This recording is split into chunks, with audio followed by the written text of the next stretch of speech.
Hello বন্ধুরা, সকলে কেমন আছো? আশা করছি সকলে অবশ্যই ভালো আছো। বছরের তৃতীয় আইপিও চলে এসেছে, কোয়াড্র্যান্ট ফিউচার টেক আইপিও। এই ভিডিওটা আমি একটু বাংলাতেই বানাচ্ছি, আর বাংলাতে বানানোর জন্য এই চ্যানেলটা আমি ওপেন করেছিলাম। তো একটু ভিউজ আসছিল না বলে আমি কয়েকদিন হিন্দিতেও বানাচ্ছিলাম। তো বেশি দেরি না করা যাক, আইপিওটা নিয়ে ডিটেলসে রিভিউ দেওয়া যাক। ভিডিও শুরু করার আগে এখনও অনেকেই আছো যারা নতুন আসছো, চ্যানেলটিতে সাবস্ক্রাইব করছো না, তারা একটু অবশ্যই সাবস্ক্রাইব করে সাপোর্ট করো।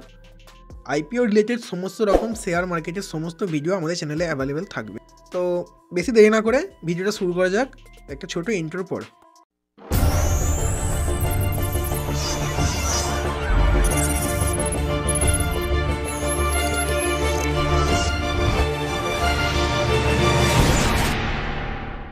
তো কোয়াড্র্যান্ট ফিউচার টেক আইপিও, এই কোম্পানিটা হলো একটা নতুন ইনভেস্টমেন্ট করার অপরচুনিটি। তোমাদেরকে জানাবো কেন এটা পোর্টফোলিওতে থাকা উচিত। তো চলো শুরু করি। কোয়াড্র্যান্ট ফিউচার টেক একটা টেকনোলজি কোম্পানি যা mainly digital solution, software development and IT sector নিয়ে কাজ করে। কোম্পানির একটি স্ট্রং টিম আছে যা ইনোভেশন সলিউশন ডেভেলপ করে, যেটা ভালো কাস্টমার ফিডব্যাক পেয়েছে।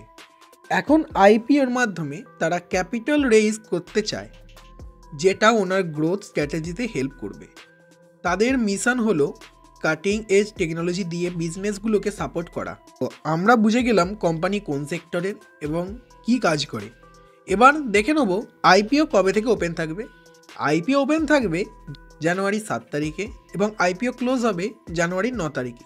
অ্যালটমেন্ট ডিসাইড হয়ে যাবে 10 তারিখে, রিফান্ড পেয়ে যাবে 13 তারিখে। ক্রেডিট শেয়ার ডিম্যাটে চলে আসবে 13 তারিখে এবং লিস্টিং ডেট হলো 14 তারিখে। আইপিওটার ফেস ভ্যালু হলো 10 টাকা পার শেয়ার। প্রাইস ব্যান্ড রাখা হয়েছে 290 টাকা পার শেয়ার। লট সাইজ হলো 50 শেয়ারের এবং এর টোটাল ইস্যু সাইজ হলো 290 কোটি। ফ্রেশ ইস্যু হবে 290 কোটি। ইস্যু টাইপ হলো বুক বিল্ড ইস্যু এবং লিস্টিং হবে এনএসি বিএসসি দু জায়গাতেই। তো এবার আমরা লট সাইজ ক্যালকুলেশনটা একবার দেখে নেবো আমাদের রিটেলদের জন্য কত টাকা লাগতে পারে। রিটেলদের এক লটের জন্য 14,500 টাকা লাগবে। এইচএনআই স্মল ক্যাটাগরিতে 14 লটের জন্য 2,03,000 টাকা লাগবে এবং বিগ এইচএনআই ক্যাটাগরিতে 69 লটের জন্য 10,05,000 টাকা লাগবে। কোয়াড্র্যান্ট ফিউচার টেক আইপিওর আরওই 33%-এর কাছাকাছি আসছে, আরওসিই 26%-এর কাছাকাছি। ইপিএস বেরিয়ে আসছে 6 টাকা এবং পিই রেশিও 47%-এর কাছাকাছি। তো এখনও পর্যন্ত যারা ভিডিওটা দেখছো, ভিডিওটা ইনফরমেটিভ মনে হলে অবশ্যই চ্যানেলটিকে একটু সাবস্ক্রাইব করো। চলো এবার দেখে নেই এদের ফিনান্সিয়াল পারফরমেন্স কেমন আছে। পিছনের কিছু বছরে তাদের রেভিনিউ অনেকটাই বেড়েছে। লাস্ট ইয়ার মানে 2024-এ তাদের রেভিনিউ ছিল অ্যারাউন্ড 100 কোটির কাছাকাছি এবং তার প্রফিট মার্জিনও খুব ভালো ছিল। আইপিওর মাধ্যমে তারা যে ফান্ড রেইজ করবে সেটা তাদের আরডি এবং মার্কেটিংয়ে ইনভেস্ট করার প্ল্যান আছে। এইটা ওনার গ্রোথ প্রসপেক্টসকে আরও স্ট্রং করবে। এবার একটু মার্কেট পটেনশিয়াল নিয়ে বলা যাক। টেকনোলজি সেক্টর এখন অনেক গ্রোথ করছে, এর ডিজিটাল ট্রান্সফরমেশন এর দরকার অনেক বেশি।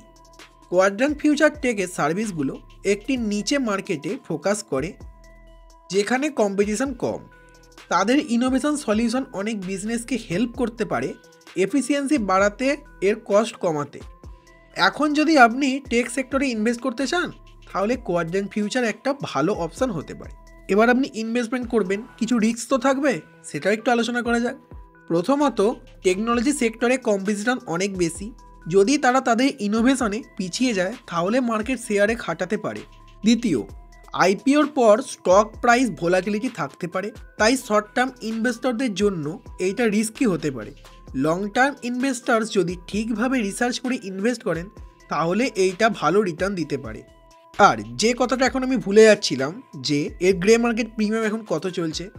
এখনও পর্যন্ত কোনো গ্রে মার্কেট প্রিমিয়াম আমাদের শো হচ্ছে না, বা এরপর যদি শো হয় তখন আমি অবশ্যই ভিডিওর মাধ্যমে জানিয়ে দেব। তো বন্ধুরা, আমরা দেখলাম কোয়াড্র্যান্ট ফিউচার টেক আইপিও নিয়ে কথা হলো। কোম্পানিটা স্ট্রং পজিশনে আছে আর এর মার্কেট পটেনশিয়ালও ভালো মনে হচ্ছে, কিন্তু রিস্কগুলো কনসিডার করতে হবে। যদি তোমরা এই ভিডিওটা ভালো লেগে থাকে তাহলে লাইক করো এবং শেয়ার করো তোমার বন্ধুদের সাথে, এবং চ্যানেলটিকে অবশ্যই একটু সাবস্ক্রাইব করে হেল্প করো। আরও নতুন নতুন ইনভেস্টমেন্ট অপরচুনিটিস নিয়ে আলোচনা করব। তো আজকের ভিডিও এইটুকুই। Tata, bye bye.